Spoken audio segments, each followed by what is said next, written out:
নাও পবন মুক্তাসন করবো, পা ভাঁজ করো, বুকে টানো, এক পায়ে টানো, এবার টান টান রাখো, এই চলে এক পদ পবন মুক্তাসন।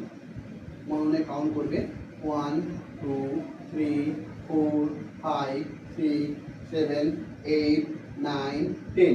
নামিয়ে দাও, অন্য পায়ে করো